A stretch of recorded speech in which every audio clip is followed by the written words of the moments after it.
Hi மக்களே, எல்லோரும் எப்படி இருக்கீங்க? நம்ம பார்க்குறது இந்த மிதி பாவக்காய் தான் நம்ம பார்க்குறோம். இது இந்த பெரிய பாவக்காயை விட ரொம்ப அதிக சத்து உள்ளது இந்த மிதி பாவை தான். இதோட மருத்துவ குணம் பார்த்திங்கன்னா ரொம்ப நம்ம பிரமிக்கிற அளவுக்கு இருக்குது. மெயினாக மலச்சிக்கலுக்கு இது ரொம்ப நல்லது. கேன்சர் வராமல் தடுக்கிறதுக்கும் இதோட பங்கு இருக்குது. கண் பார்வை தெளிவாக தெரிகிறதுக்கும் இதில் நிறைய விஷயங்கள் இருக்குது.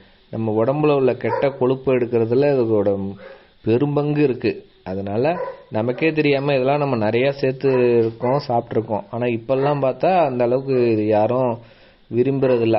அப்போல்லாம் வேலிகள்லாம் இருக்கும், இப்போ பார்த்தா எல்லாம் பயிரிட்டு கடைகளெல்லாம் விற்கிறாங்க. இதோட ரேட்டு கொஞ்சம் ஜாஸ்தியாக தான் இருக்கும். பட் இருந்தாலும் நம்ம உடம்புக்கு இவ்வளோ சத்து நிறைந்ததாக இருக்கிறதுனால எல்லோரும் வாங்கி சாப்பிடுங்க. மெயினாக நீரிழிவு நோய், இந்த டயபெட்டிஸ் இருக்குது பாருங்கள், சர்க்கரை நோய், அதுக்கு இது ஒரு மிகப்பெரிய வரப்பிரசாதம். ஓகே, அடுத்து